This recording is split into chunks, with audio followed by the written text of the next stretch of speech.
বিশাল বড়টা দুর্ঘটনা ঘটলো। স্কুলে যে শিশু বাচ্চারা, যে মায়ের আত্মনাদ চিৎকার আমরা দেখেছি, তারা কি কখনো এই জিনিসটা চিন্তা করেছে যে আমার সন্তান একটু করে দরিয়া থেকে বিদায় নিবে? না, বরং এই সন্তানের সুখের জন্য আমরা এখানে বসে আছি। অনেক আব্বা অনেক আম্মা এমন বলা যাবে যে আমার এই সন্তানের আরামের জন্য, আমার এই সন্তানের সুখের জন্য আমার জীবনের সব কিছু বিসর্জন দেওয়া মানে প্রস্তুত। এমনও দেখা গেছে সন্তানকে পড়ালেখা করাতে গিয়ে, সন্তানের সুন্দর জীবন গ্রহণ করতে গিয়ে মা বাবা তার বাড়ি গাড়ি সবকিছু বিক্রি করে দিয়ে, এমন অনেক মা রয়েছে যে বাবা দেওয়া সবচেয়ে বড় দাবি উপহার। এটা আমাদের ভাইরা জানে এবং আমরাও যারা বিবাহ করেছি জানি যে মায়ের জন্য সবচেয়ে শ্রেষ্ঠ দাবি একটা উপহার বিবাহের সাথে যেটা দেওয়া হয় গ্রহণ হিসাবে, সেই গ্রহণ পর্যন্ত সন্তানের মুখের দিকে তাকায়া বিক্রি করে দিতে না কখনো কোনটা বন্ধ হয় নাই। এই মা, আমরা যারা আছি, বাবা যারা আছি, এই সন্তানের জন্য অনেকে নিজের এলাকা ছেড়ে দিয়ে উত্তরাতে বাসা নিয়েছে সন্তানকে কাছাকাছি রাখবে, বাবাকে স্কুলে পড়াশোনা করাবে। তারা স্কুলে পড়াশোনা করতেছে, কিন্তু যেই ঘটনা আমাদের সামনে ঘটলো, আমি এখান থেকে শিক্ষণীয় কিছু বিষয় একজন খতিব হিসেবে আপনাদের সামনে উপস্থাপন করতে যাচ্ছি। আমাদের মুসলমান কোথায় গিয়ে দাঁড়িয়েছে জানি না, সন্তানকে বিদ্যা যদিও নিজের চোখে দেখি নাই, কিন্তু কষ্ট লেগেছে বহু যে এইভাবে আমাদের মুসলমানের ইমানের দায়িত্ব, মুসলমানের ইমানের নূর, মুসলমানের ইমানের পাওয়ার, যেখানে কোরআন বলে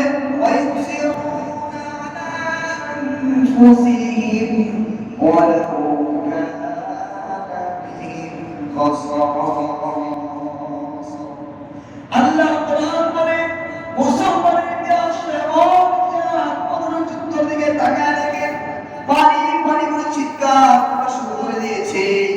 এক পায়ে পানি দৌড়াইয়ে আগমন করেছে, দ্বিতীয় পায়ে পানির চিৎকার করেছিল, এই পায়ের কানে যখন পানি আবার পানির আওয়াজ শুনছে, এই পায়ে বলতেছে না ভাই আমার পানির প্রয়োজন নাই, আমার থেকে আমার ওই পায়ের পানির মনে হয় বেশি প্রয়োজন ছিল। আল্লাহু আকবার, আল্লাহু আকবার।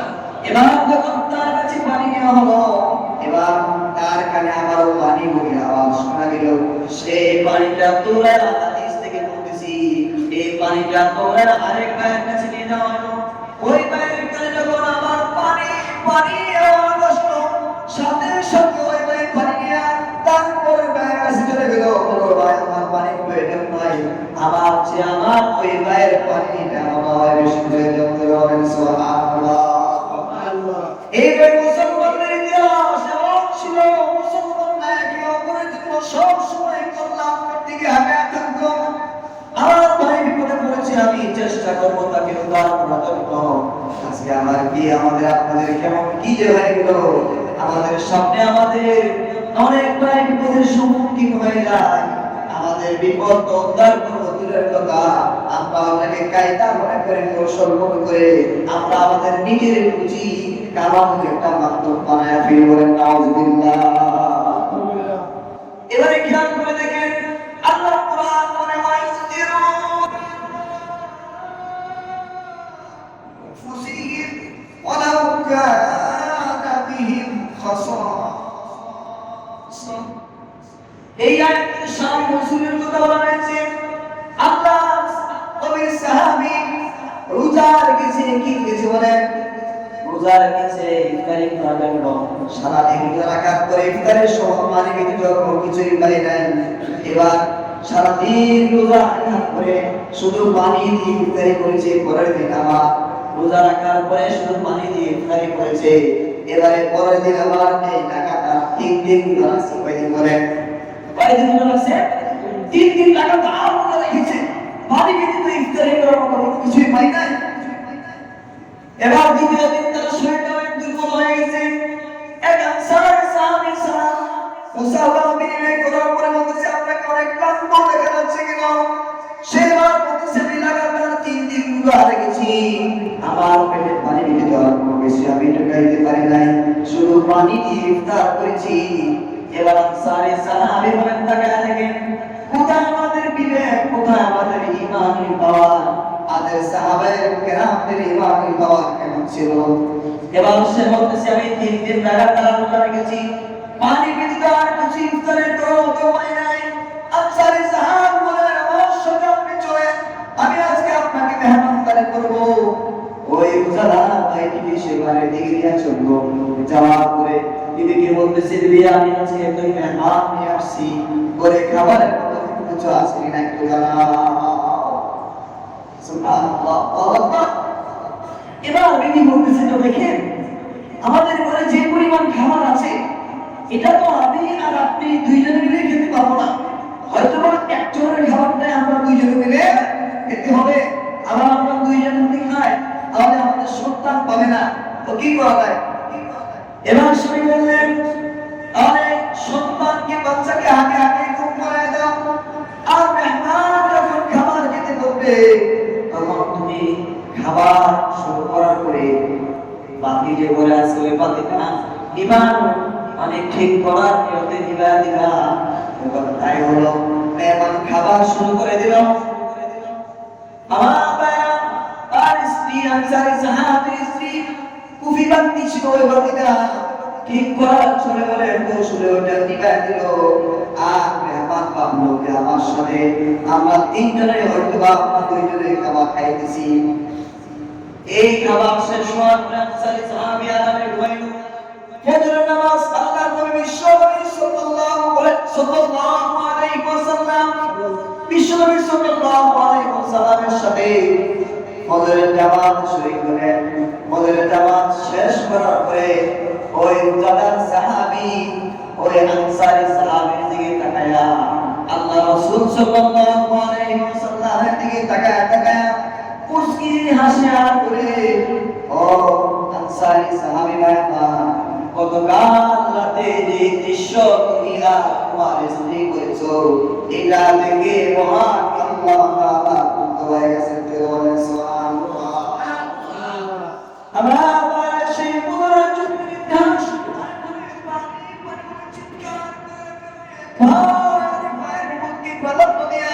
বলছে, আমার চেয়ে বেশি প্রয়োজন ওই মায়ের পানি, সুতরাং তার কাছে পানি নিয়ে যাও। সর্বশেষ ব্যক্তির কাছে গিয়ে দেখেন ওই ব্যক্তিটা জীবিত না। এবার যিনি পানি নিয়ে দৌড়াচ্ছিলেন সে ভাবলেন আমি তাহলে এর আগের মায়ের কাছে যাই। এবার সেই বুড়া মা আগের মায়ের কাছে এসে দেখলেন সে ইন্তেকাল করেছে, আর বেঁচে নাই। এভাবে ধীরে করে দেখা গেল আর কেউ বেঁচে নাই, কিন্তু তারা কখনো অপর মায়ের প্রয়োজনকে ছোট করে দেখে নাই। আজকে আমরা জানি না সত্য নাকি মিথ্যা, যেখানে এই দুর্ঘটনার শিকার হয়েছে আগুনে পুড়ে আমার সন্তান আপনার সন্তান যদি আগুনে পুড়ে এভাবে বের হইতো তাহলে আমি কোনো কিছু দেখতাম না, আমি তাকে যেভাবে বাঁচানোর জন্য আমি পাগল হয়ে যেতাম, ঠিক কিনা বলে? কিন্তু আমরা দেখেছি তাদেরকে আমরা সেইভাবে বিপরীতে অনেক ধরনের গাছ যেগুলো তাদের চিকিৎসার জন্য বাধা হয়ে দাঁড়িয়েছে। এমনকি 1 বোতল পানি 1 লিটার পানি যেখানে 20 থেকে 50 টাকা 60 টাকা, জানি না বাবার বলতেছি যে চোখে দেখি নাই হয়তো, কিন্তু শোনা কথা এমন কেন হবে যে এই বিপদের সময় আমরা অল্প একটু পানি আমি 500-600 টাকা পর্যন্ত দাবি করি, অল্প একটু যাতায়াতের পথ রিক্সা ভাড়া যেখানে 50 থেকে 100-200 টাকা সেখানে 1000 টাকা 2000 টাকা দাবি করি। আসলে কত হলো আমাদের ভিতরে দিলেন না, কোন সুন্দরকে আমরা নিজেদেরকে পরিচালিত করি না, আমাদের সন্তানদেরও আমরা করি না। না আছে আমার ভিতরে দিন, না আছে আমার পরিবারের ভিতরে দিন, না আছে আমার পুরো ফ্যামিলির ভিতরে দিন। আমি নিজেই তো দিক থেকে করে এই জন্য আশা যদি কোরআন সুন্নাহর আলোকে নিজেদেরকে পরিচালিত করতে পারি তবে আমাদের জীবন হবে অনেক সুন্দর। আল্লাহ কোরআন কারীম থেকে আজকে আপনাদের সামনে যে আয়াতে কারিমা পেশ করেছি সেই আয়াতগুলো, ইয়া আইয়ুহাল্লাযীনা আমানু তুবু ইলাল্লাহি তাওবাতান নাসুহা, 28 নম্বর বা 20 নম্বর বিষয় খেয়াল করে শুনবেন।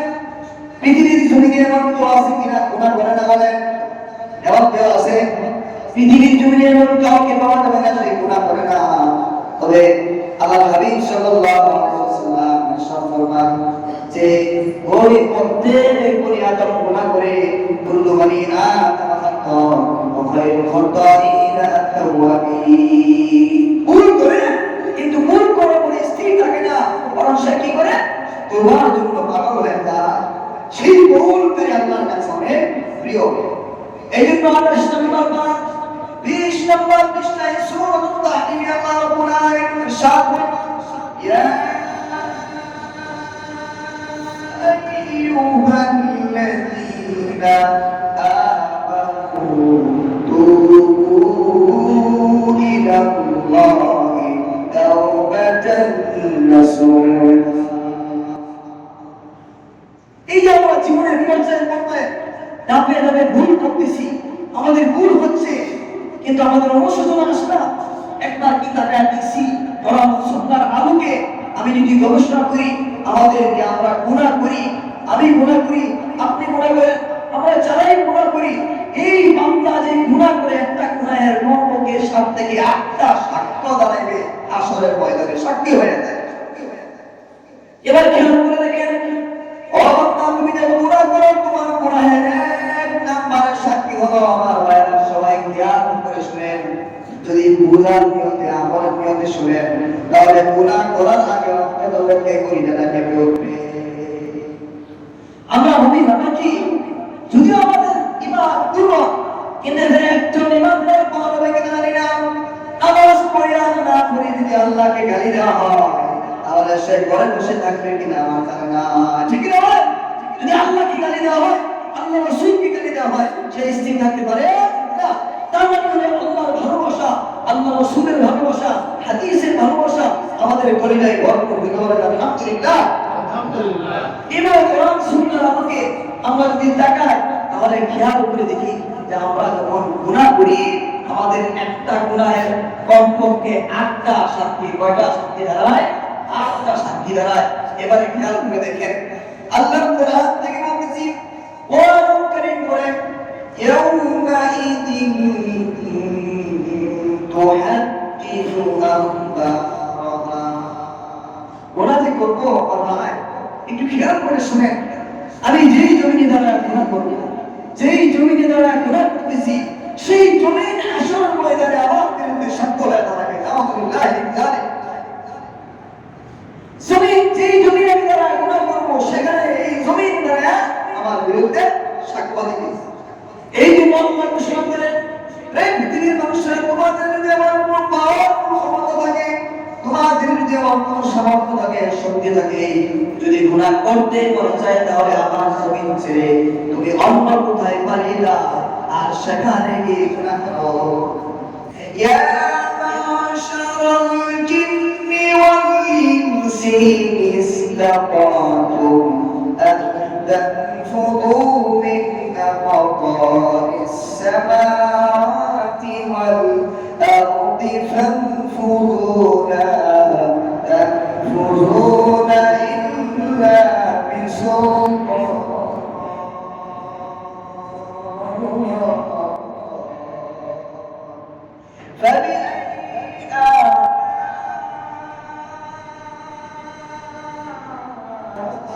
ربكم قلنا فبأي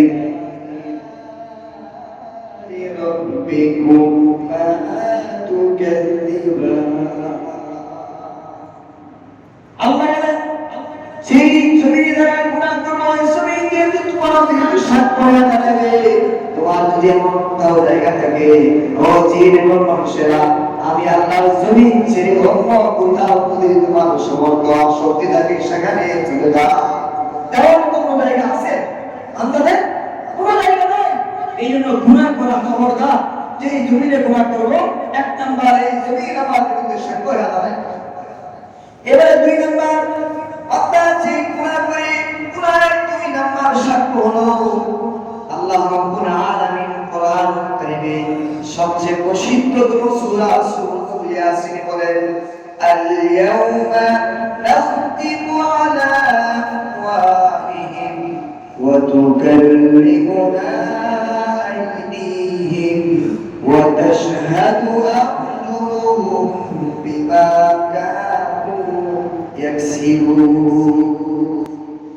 এক নম্বরের গুনাহের সাক্ষ্য হলো জমি।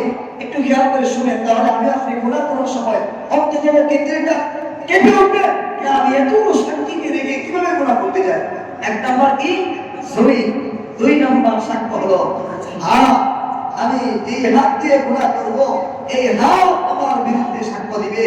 আর হাসরের ময়দানে আমি বলবো যে এই হাত তোমাকে সুস্থ রাখার জন্য, তোমাকে সুন্দর রাখার জন্য কত ধরনের হাউডা, সাবান আর কত কিছু আমি ব্যবহার করেছি, আজ তুমি আমার বিরুদ্ধে সাক্ষ্য দিচ্ছ। বিস্তারিত আলোচনা সূরাতুল ইয়াসিন আল্লাহ তাআলা পরিষ্কার করে বলেছেন, এক নাম্বার হলো জমিন, দুই নাম্বার হলো হাত, তিন নাম্বার হলো পা, চার নাম্বার সাক্ষী হলো চোখ।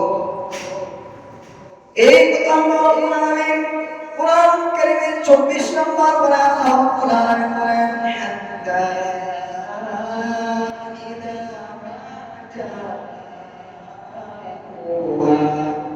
شهد عليهم سمعهم وأبصارهم وجلودهم بما كانوا يعملون।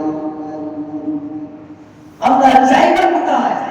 তোমার বিরুদ্ধে কতগুলো সাক্ষ্য দাঁড়াইতেছে। আমরা যদি একবার খেয়াল করতাম যে আমার বিরুদ্ধে সব এই সাক্ষীগুলো সরাসরি আমার সামনে দাঁড়াবে। এক নম্বর হলো জমিন, যেখানে দাঁড়ায় করবো। দুই নম্বর আমার হাত আমার বিরুদ্ধে সাক্ষ্য দিবে। তিন নম্বর আমার পা আমার বিরুদ্ধে সাক্ষ্য দিবে। চার নম্বর আমার চোখ আমার বিরুদ্ধে সাক্ষ্য দিবে। এই চোখে আমি যে গুনাহগুলো করেছি, হাসরের ময়দানে বান্দা তারা আমল করে আল্লাহ রাব্বুল আলামিন মুখটাকে বন্ধ করে দিবেন, মুখের মধ্যে আল্লাহ লাগাম লাগায় রেখে তার কথা বলতে পারবে না। তখন চোখ সেদিন বলবে দুনিয়াতে আমার সামর্থ্য ছিল না, আল্লাহ রাব্বুল আলামিন কথা বলার জন্য অনুমতি দেয় নাই। তাহলে যখন তুমি গুনাহের কাজ করতে আমার মাধ্যমে, আর তখন আমি অবশ্যই তোমাকে তখন অনুমতি দিতাম না। এভাবে চোখ সাক্ষ্য দিবে। পাঁচ নম্বরে গুনাহের সাক্ষী হলো আমার শরীরের চামড়া, আমার বিরুদ্ধে। পাঁচ নম্বরের সাক্ষী হলো আমার কান আমার বিরুদ্ধে সাক্ষ্য দিবে। আমার কান, যে কানের মাধ্যমে আমি ভালো জিনিস ইচ্ছা করলে শোনা যায় কিনা বলেন। কোরআনের তেলাওয়াত শুনতে শুনতে কেউ ঘুমায় যায়, আর কেউ গান না শুনলে, বাজনা না শুনলে রাতু আসনা যায় কিনা বলে। অভ্যাস হয়ে গেছে এই বান্দা কোন সময় কোরআনের তেলাওয়াত না শুনলে, অনেক ছোট ছোট বাচ্চা আছে দেখবেন, আব্বা মা ছোট অবস্থায় ছোট থেকে তাদেরকে কোরআনের তেলাওয়াত শোনায়, কোরআন শোনায়। এই জন্য বাচ্চা যখন ঘুমাইতে যায় তখন মোবাইল হাতে নিলে সেই তেলাওয়াত শুনলেই তার ঘুম আসে, ভালো লাগা কাজ করে। আমাদের মধ্যে অনেক মা আছে, আপনারা বসা আছে, যে আমাদের তেলাওয়াত শুনি আমাদের দিল নরম হয়। আল্লাহর কোরআন তো তাই বলে। সূরা কোরআন বলে ইন্নামাল মুমিনুনা আল্লাযীনা ইযা যুকিরাল্লাহু ওয়াজিলাত কুলুবুহুম ওয়া ইযা তুলিয়াত আলাইহিম আয়াতুহু যাদাতুহুম ঈমানা। মুমিন, প্রকৃতপক্ষে মুমিন বান্দা তারা যখনই আল্লাহর কোরআনের তেলাওয়াত শুনে তাদের ঈমানের পাওয়ার আর নূরটা বাইরে দেয়। বলেন সুবহানাল্লাহ। আমি এটা আমার আলোচনাগুলো আপনার কাছে কেমন লাগতেছে, বাকি কোরআন ও হাদিসের আলোকে বাহির থেকে কোনো ইচ্ছা, কোনো কাহিনী, কোনো দৃষ্টান্ত আপনাদের সামনে পেশ করি না। এখন এই কোরআন থেকে যদি আমি আমার জীবনকে কোরআন সুন্নাহ অনুযায়ী চালাইতে পারি, তাহলে আমার শুরু মেসেজ ছিল এটাই যে বান্দা দুনিয়াতে যদি আমরা শান্তি চাই, দুনিয়াতে শান্তি চাই না কে বলে? একটা বিশ্ব টাকা, বিশ্ব সন্ত্রাস, বিশ্ব খারাপ মানুষকে জিজ্ঞাসা করা হয়, সে বলবে কি চায়? শান্তি চায়। তার শান্তি চাওয়ার ধরনটা একরকম, কারণ সে যখন আকাম কুকাম করে বেড়াইতে পারে, এটাই তার জন্য অনেক শান্তি। আর একজন মুমিন বান্দা, সে যদি একান্ত নামাজ না পড়ে, আমরা যারা এখানে আছি একান্ত সালাতে যদি অনুপস্থিত থাকি, আজকে আমার দিনটা এরকম হয়ে গেছে। এই জন্য মুমিন বান্দার হৃদয়টা যখন এই কোরআনের তেলাওয়াত শুনে, তার ঈমানের পাওয়ার নূরটা বাইরে যায়।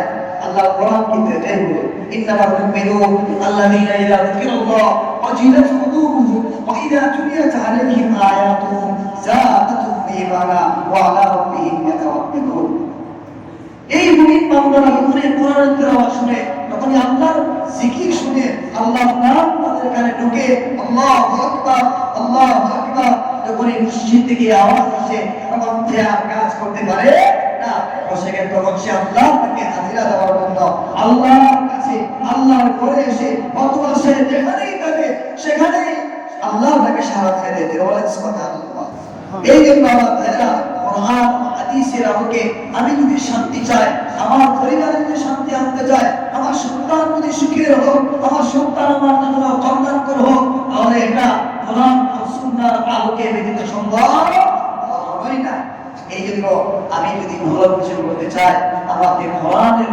ছায়া তলে আসতে হবে আমাকে সুন্নাহ এর ছায়া তলে আসতে হবে আর এর বাইরে যদি আমরা যেতে চাই তাহলে আমাদের জীবনে আসবে কষ্ট দুঃখ অশান্তি সর্বদিক থেকে আমার আল্লাহ রাব্বুল আলামিন আল্লাহ কোরআনে তো বলেছেন ওয়া তাআলা যিকরি আইনালা মাঈশাতান দরকা এই দরকার অনেকগুলো ব্যাখ্যা এর এক নম্বর ব্যাখ্যা হলো আল্লাহ চতুর্দিক থেকে তার জীবনটা সংকীর্ণ করে দিবেন যেদিকেই তাকাবে সেদিকেই অশান্তি যেদিকেই তাকাবে সব দিকে থেকে তার জন্য জমিটা শুরু হয়ে আসবে এমনকি লঙ্কার 2 নম্বর ব্যাখ্যা হলো এই ব্যক্তি যে কোরআন থেকে তুলেছিল তাকে যখন কবরে রাখা হবে তখন কবরের মাটি চতুর্দিক থেকে চারপাশ থেকে এত সংকীর্ণ হবে এত দূরে চাপ দিবে যে এক পাথরের হাত কিন্তু আরেক পাথরের ভিতরে ঢুকে যাবে এই জন্য আমার ভাইরা কোরআন ছাড়া কোনো শান্তি অর্জন করা সম্ভব নয় না এই জন্য আমরা বলতেছিলাম যে যদি আমরা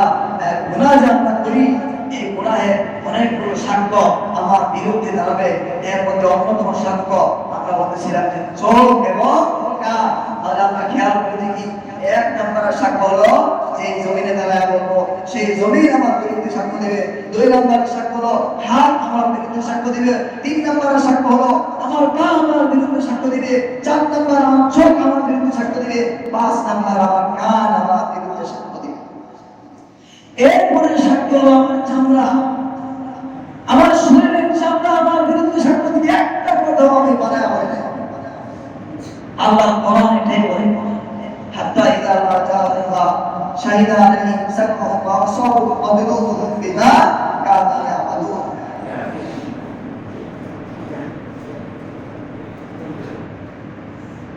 আল্লাহ কোরআন কিন্তু এটাই বলে এরপরে তারা পরিষ্কার قالوا اتخذوا الله لجلودهم بما شهدتم علينا قالوا لجلودهم بما شهدتم علينا কিরে চামড়া তুই আমার বিরুদ্ধে সাক্ষ্য দিলে আর তোর সুস্থ রাখার জন্য তোমার সুস্থতার জন্য আমি কত ধরনের কিছু ব্যবহার করেছি قالوا لجلودهم بما شهدتم علينا এই চামড়া আমার বিরুদ্ধে সাক্ষ্য দিবে ভাই আমার আমি যে গুনাহ করি আমার যদি এই ভয় থাকতো যে আমার বিরুদ্ধে আল্লাহ রাব্বুল আলামিন সব কিছু দেখে আল্লাহ তো সব কিছু দেখে সব সময় কিন্তু এরপরেও আমার বিরুদ্ধে এতগুলো সাক্ষ্য দাঁড়াবে আমি কিভাবে গুনাহ করি একবার কি আমি নিজেকে জিজ্ঞাসা করেছি আমার হৃদয়টা কেঁপে উঠছে আমি যে অযাচিত হবে অথবা নিজে বুঝে শুনে বুঝে না বুঝে গুনার পাহাড় আমি করতেছি আমি কি এর জন্য জবাব দিতে প্রস্তুত পৃথিবীর কেউ পারবে না এই জন্য আসুন আমরা এই গুনাহের জবাব দিতে আল্লাহর সামনে দাঁড়াতে হবে আল্লাহর কোরআন কিন্তু সূরাতুন নাজিআতে 30 নম্বর করে আরো পরিষ্কার করে আল্লাহ রাব্বুল আলামিন ঘোষণা দিয়েছে ওয়াক্কা মান খাওফা মাকামা রাব্বি ওয়া নাহা নাফসা আনিল হাওয়া ফা ইন্নাল জান্নাতা হিয়া তাকওয়া ইয়াসআলুনাকা আনিস সাআতি আইয়ানা মুরসাহা ওয়াক্কা মান খাওফা মাকামা রাব্বি যে বান্দা আল্লাহর সামনে দাঁড়াতে হবে আমি আল্লাহর কাছে জবাবদিহিতা করতে হবে হাসরের ময়দানে আমাকে আল্লাহর সামনে দাঁড়াতে হবে এই ভয়ে বান্দা যখন পাপ কাজ করতে যায় তখন এই ভয়টা তার এই কথা স্মরণ হয় না আর তখন সে নিজেকে পাপের কাছ থেকে বিরত রাখে আল্লাহ রাব্বুল আলামিন বলেন আমি আল্লাহ এই বান্দার জন্য জান্নাতকে তার আবাসস্থল বানায় দেয় ঠিকানা বানায় দেয় যারা বলেন সুবহানাল্লাহ রব্বানা খাওফা রাব্বি ওয়া নাহা নাফসা আনিল হাওয়া আমাদের সরাসরি অর্থ কোনো ব্যাখ্যা নাই মাকাম রাব্বি আমার রবের সামনে আমাকে দাঁড়াইতে হবে ওয়া নাহা নাফসা আনিল হাওয়া এই পাপ কাজ থেকে সেদিকে বিরত রাখে আল্লাহ বলেন ফাইন্নাল জান্নাতা হিয়াল মাওয়া আমি আল্লাহ জান্নাতকে তার জন্য কি করে দেই আবার স্তর বানাই দেই যারা বলেন সুবহানাল্লাহ আর আমরা আপনাদের শুনছিলাম এক নম্বর হলো তুমি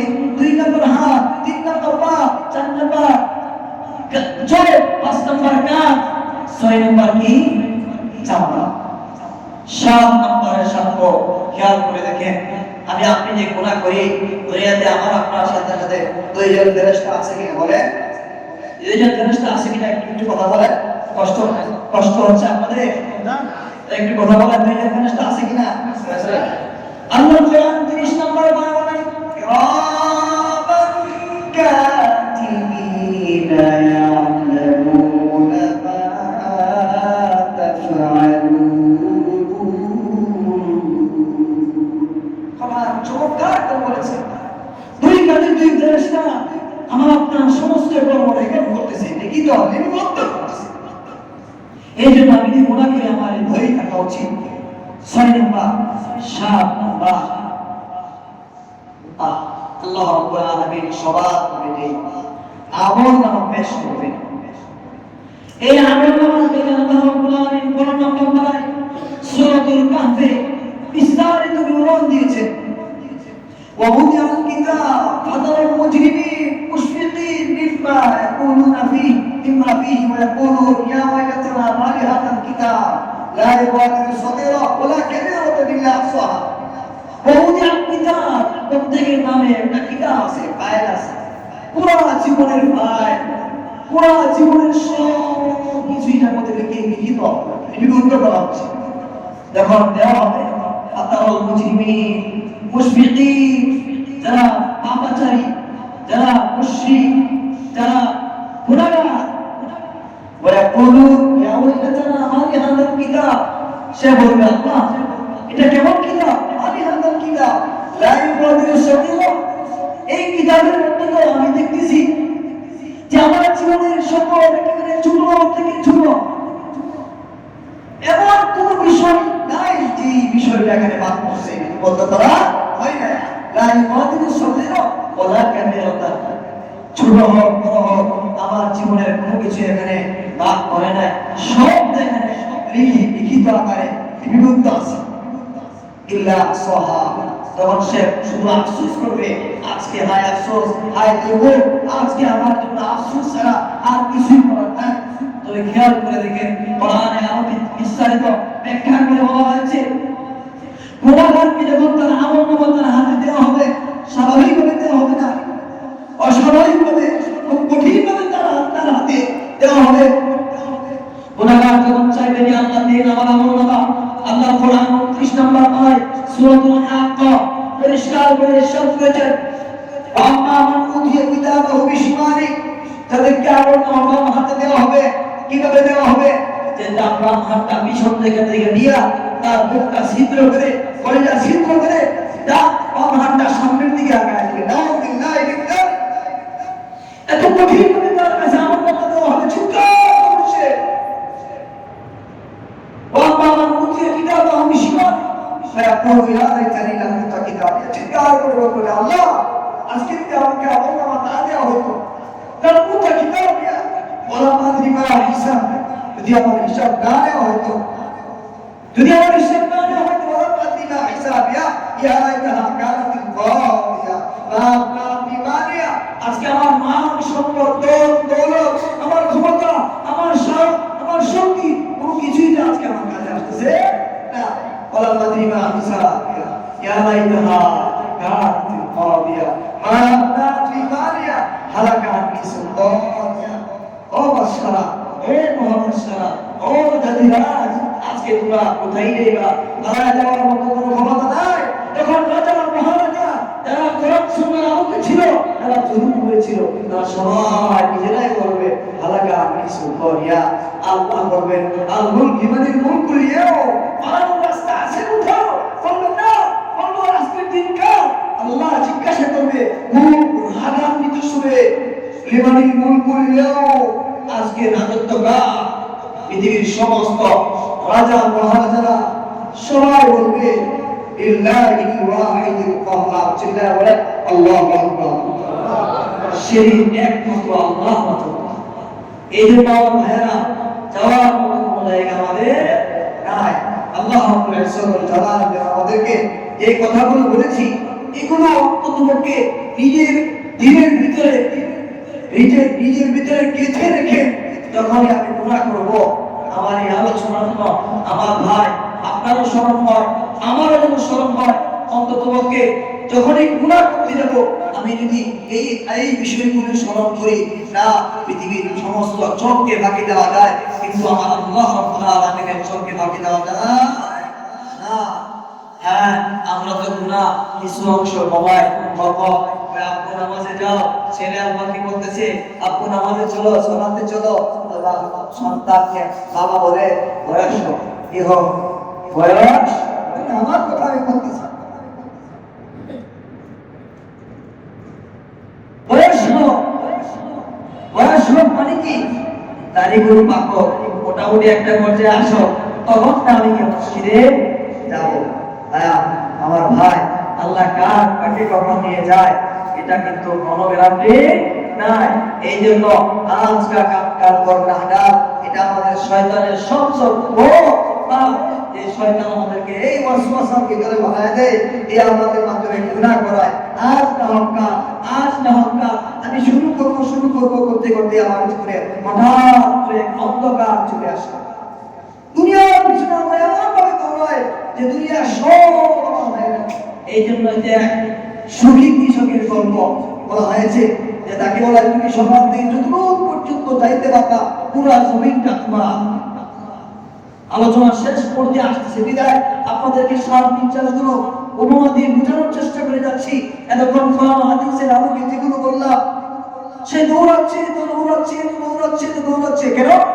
যতটুকু পরিমাণ চাইতে পারবে ততটুকুই তা, কিন্তু তার একটা শর্ত ছিল যে আপনি বেলা ডোবার আগেই কিন্তু আবার এখানে এসে উপস্থিত হতে হবে।